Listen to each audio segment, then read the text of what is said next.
ছেলের লাশের পাশে বসে তার মা লাশকে একটা প্রশ্ন করলো।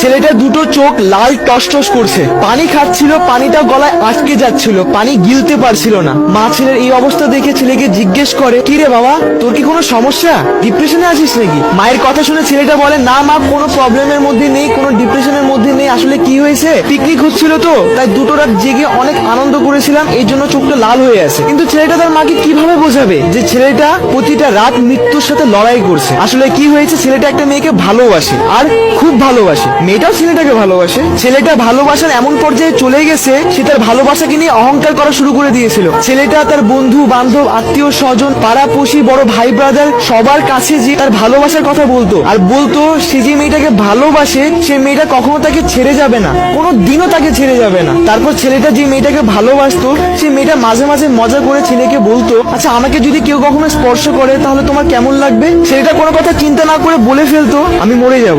তারপর যখন মেয়েটা বলতো, আচ্ছা আমার যদি কখনো অন্য জায়গায় বিয়ে হয়ে যায় তখন তোমার কেমন লাগবে? তখন ছেলেটা বলতো, যে রাত্রে তোমার শরীর থেকে লাল শাড়ি খোলা হবে সেই রাত্রে আমাকে সাদা কাফন পরানো হবে। ছেলেটার মুখ থেকে এসব কথা শুনলেই তার প্রেমিকা তাকে ঠাস করে একটা থাপ্পড় দিত, আর বলতো, এইসব কথা যদি তুই কোনোদিন বলিস না তাহলে কিন্তু তোর একদিন কি আমার একদিন, পাগল একটা, দ্বিতীয়বার যেন তোর মুখে এইসব আবল তাবল কথা আর না শুনি। তখন ছেলেটা বলতো, আচ্ছা শুনবা না, আর কখনো এরকম কিছু করবো না, শুধু তুমি আমাকে ছেড়ে যেও না। মেয়েটা ছেলেটাকে বলতো, তুমি পাগল একটা। তারপর যখন তাদের প্রেমের সম্পর্ক 3 বছর পার হয়ে যায়, হঠাৎ করে মেয়েটার পরিবার মেয়েটার জন্য পাত্র খুঁজতে শুরু করে, মেয়েটার বিয়ে দেওয়ার জন্য।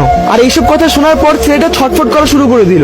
তারপর মেয়েটার পরিবার মেয়েটার জন্য পাত্র খোঁজা শুরু করে দেয়, আর ছেলেটার চাকরি খোঁজা শুরু করে দেয়। মেয়েটার পরিবার একটার পর একটা পাত্র খুঁজতে থাকে, আর ছেলেটা একটার পর একটা চাকরি খুঁজতে থাকে। এন্ড এট দ্য এন্ড মেয়েটার পরিবার মেয়েটার জন্য ভালো পাত্র পেয়ে যায়, কিন্তু ছেলেটা ভালো কাজ, ভালো চাকরি পায় না। তারপর যখন পছন্দ করা পাত্রর সাথে মেয়েটার বিয়ের সময় চলে আসে, তখন মেয়েটা ছেলেটার কাছে এসে বলে, দেখো টাকা ছাড়া তো জীবন চলা একদম অসম্ভব ব্যাপার, জীবন চলার জন্য একটু হলেও টাকা দরকার, তা না হলে কোনো কিছু সম্ভব না। তখন ছেলেটা বলে, প্লিজ তুমি একটু অপেক্ষা করো, আমি একটা না একটা ব্যবস্থা করেই ফেলবো, এভাবে আমাকে ছেড়ে যেও না প্লিজ। তখন মেয়েটা বলল, এভাবে আর কতদিন চলবে? দেখো সবার পরিবারে একটা ইচ্ছা থাকে, আর আমিও বড় হচ্ছি, এভাবে আর কতদিন চলবে?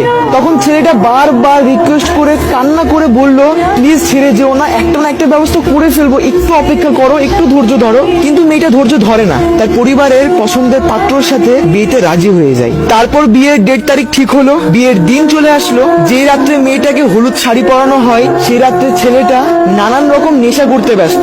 দেন বিয়ে করার পর মেয়েটা তার স্বামীর বাড়ি চলে যায়, আর সেই রাত্রে ছেলেটা ফেসবুকে একটা স্ট্যাটাস দেয়। স্ট্যাটাসটা হলো, অহংকার করে বলেছিলাম সে কখনো আমাকে ছেড়ে যাবে না, সময়ের ব্যবধানে বুঝলাম অহংকার পতনের মূল।